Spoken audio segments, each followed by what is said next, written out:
con los recién llegados del umbral. Estacaran la jauría de perros a nuestro lado, conducida por trabajadores de pulso firme. A los pocos minutos estábamos todos enfrentando los enormes corredores que daban ingreso a las cámaras de rectificación. Los servidores se movían con prontitud.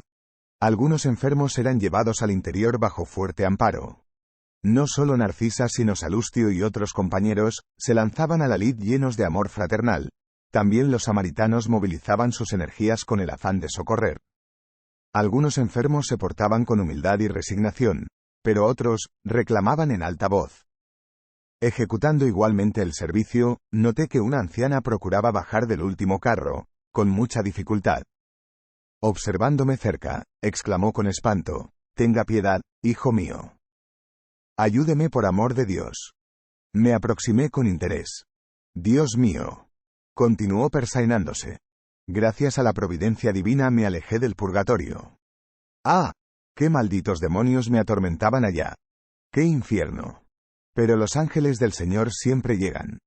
La ayudé a bajar con extrema curiosidad. Por primera vez oía referencias sobre infierno y purgatorio salidas de labios que me parecía calmados y juiciosos. Tal vez obedeciendo a la malicia que me era peculiar, interrogué: «¿Viene de tan lejos?». Hablando de ese modo a FECTE con acento agudo, aires de profundo interés personal, como acostumbraba hacer en la tierra, olvidando por completo en aquel instante las sabias recomendaciones de la madre de Lisias. La pobre señora, percibiendo mi interés, comenzó a explicarse, de gran distancia. «Fui en la tierra, hijo mío, mujer de muy buenas costumbres. Hice mucha caridad. Recé incesantemente como sincera devota. Pero ¿quién puede con las artes de Satanás? Al salir del mundo me vi rodeada de seres monstruosos que me arrebataban en verdadero torbellino. Al principio imploré la protección de los arcángeles celestes. Sin embargo, aquellos espíritus diabólicos me conservaron enclaustrada. Pero yo no perdía la esperanza de ser libertada de un momento a otro, porque dejé suficiente dinero para la celebración de misas mensuales por mi descanso. Atendiendo al impulso vicioso de continuar asuntos que nada tenían que ver conmigo, insistí: «Qué interesantes sus observaciones». Pero, ¿no procuró saber las razones de haber demorado en aquellos parajes? «En absoluto», respondió persainándose. «Como le dije, mientras estuve en la tierra hice lo posible por ser una buena religiosa. Usted sabe que nadie está libre de pecar. Mis esclavos provocaban rivalidades y contiendas, y aunque la fortuna me proporcionaba una vida en calma, de cuando en cuando era necesario aplicar disciplinas. Los capataces eran excesivamente escrupulosos y yo no podía vacilar en las órdenes de cada día.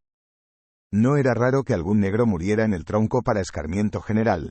Otras veces era obligada a vender madres cautivas, separándolas de los hijos por cuestiones de armonía doméstica. En esas ocasiones sentía que mi conciencia me remordía, pero me confesaba todos los meses cuando el sacerdote Amancio visitaba la hacienda y, después de la comunión, estaba libre de esas faltas venales, porque recibiendo la absolución en el confesionario e ingiriendo la sagrada partícula, estaba nuevamente al día con todos mis deberes para con el mundo y para con Dios. A esa altura, escandalizado con aquella exposición, comencé a adoctrinar: «Hermana mía, esa razón de paz espiritual era falsa. Los esclavos eran igualmente nuestros hermanos. Ante el Padre Eterno los hijitos de los siervos son iguales a los demás hombres, iguales a los de sus señores». Oyéndome golpeó el pie autoritariamente y habló irritada: «Eso sí que no. Esclavo es esclavo. Si así no fuera, la religión nos enseñaría lo contrario. Si había cautivos en las casas de los obispos, ¿por qué no habría de haberlos en nuestras haciendas? ¿Quién habría de sembrar la tierra, sino ellos? Y, créame, siempre les concedí mis cabañas como un verdadero privilegio. En mi hacienda nunca vinieron al salón de las visitas sino para cumplir mis órdenes. El padre Amancio, nuestro virtuoso sacerdote, me dijo en confesión que los africanos son los peores seres del mundo, nacidos exclusivamente para servir a Dios en cautiverio. ¿Piensa, pues, que podía llenar de escrúpulos en mi trato con esa especie de seres? No tenga duda alguna. Los esclavos son seres perversos, hijos de Satanás. Me admiro de la paciencia con que toleré a esa gente en la tierra. Debo declarar que salí casi inesperadamente del cuerpo, ante el choque que me produjo la determinación de la princesa libertando a esos bandidos. Pasaron muchos años, pero lo recuerdo perfectamente. Me hallaba enferma, hacía muchos días, y cuando el padre Amancio me trajo la noticia de la ciudad, empeoré súbitamente. ¿Cómo podríamos quedar en el mundo viendo a esos criminales en libertad? Seguramente ellos desearían esclavizarnos a su vez, y antes de servir a gente de esa laya, ¿no sería mejor morir? Recuerdo que me confesé con dificultad, recibí las palabras de alivio de nuestro sacerdote. Pero parece que los demonios son también africanos y vivían al acecho, viéndome obligada a sufrir su presencia hasta hoy. ¿Y cuándo vino? En mayo de 1888. Experimenté extraña sensación de espanto. La interlocutora fijó su mirada sin brillo en el horizonte y dijo, «Es posible que mis sobrinos hayan olvidado de pagar las misas, pese a haberlo dispuesto en mi testamento». Iba a contestarle llevando su modo de razonar a una zona superior, suministrándole nuevas ideas de fraternidad y de fe, pero Narcisa se aproximó y me dijo con bondad, «André, amigo mío, ¿olvida que estamos proporcionando alivio a enfermos y perturbados? ¿Qué provecho saca de tales informaciones? Los dementes hablan incesantemente y quien los oye gastando interés espiritual, no puede estar menos loco». Aquellas palabras fueron dichas con tanta bondad que enrojecí de vergüenza y sin valor para responder. «No se impresione», dijo la enfermera delicadamente, «atendamos a los hermanos perturbados». «Pero, ¿usted opina que yo estoy en ese número?», preguntó la anciana con melindres. Narcisa, demostrando sus excelentes condiciones de psicóloga, tomó expresión de fraternidad cariñosa y exclamó, «No, amiga mía, no digo eso. Creo, cuando más, que usted debe estar muy cansada. Su esfuerzo purgatorial fue muy largo». Justamente aclaró la recién llegada del umbral, no puede imaginarse lo que he sufrido torturada por los demonios. La pobre entidad iba a continuar repitiendo la misma historia, pero Narcisa, enseñándome cómo proceder en tales circunstancias, intervino, «No comente el mal. Ya sé todo lo que le ocurrió de amargo y de doloroso. Descanse pensando que voy a atenderla». En el mismo instante, se dirigió a uno de los auxiliares diciéndole sin alteración, «Zenobio, vaya al departamento femenino y llame a Nemesia, en mi nombre, para que conduzca a una hermana más a los lechos de tratamiento». Encuentro singular. Se estaban guardando los pertrechos de la excursión y se recogían los animales de servicio, cuando la voz de alguien se hizo oír cariñosamente a mi lado. «André». «¿Usted aquí? Muy bien. Qué agradable sorpresa». Me di vuelta sorprendido y reconocí en el samaritano que así hablaba, al viejo Silveira, persona conocida a quien mi padre, como negociante inflexible, despojara un día de todos los bienes. Justa vergüenza me dominó, entonces. Quise saludarlo, corresponder al gesto afectuoso, pero el recuerdo del pasado me paralizó de súbito. No podía fingir en aquel ambiente nuevo, donde la sinceridad transparentaba en todos los semblantes. Fue el propio Silveira quien, comprendiendo la situación, vino en mi socorro agregando, «Francamente, ignoraba que hubiera dejado el cuerpo y menos aún pensaría encontrarlo en nuestro hogar». Identificándole su amabilidad espontánea, lo abracé conmovido, murmurando palabras de reconocimiento. Quise ensayar algunas explicaciones referentes al pasado, pero no lo conseguí. En el fondo, deseaba pedir disculpas por el procedimiento de mi padre, llevándole al extremo de una quiebra desastrosa. En aquel instante yo revivía mentalmente la escena del pretérito. La memoria exhibía de nuevo el vivo cuadro del pasado. Me parecía oír aún a la señora Silveira, cuando fue a nuestra casa, suplicante, a aclarar su situación. El marido estaba enfermo en cama, desde hacía mucho tiempo, agravándosele la penuria con la enfermedad de los dos hijitos. Las necesidades eran grandes y los tratamientos exigían sumas considerables.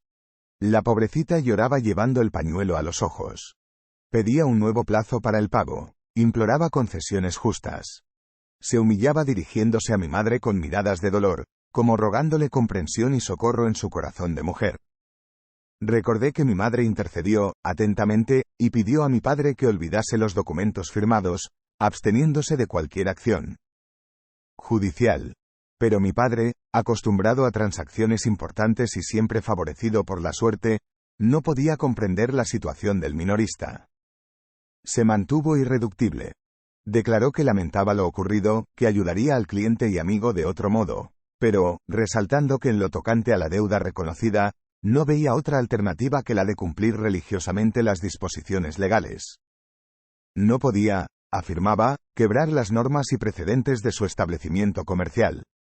Las letras de cambio tendrían efecto legal. Y consolaba a la esposa afligida, comentando la situación de otros clientes que, a su modo de ver, se encontraban en peores condiciones que Silveira. Recordé las miradas de simpatía que mi madre dirigió a la desventurada señora ahogada en lágrimas.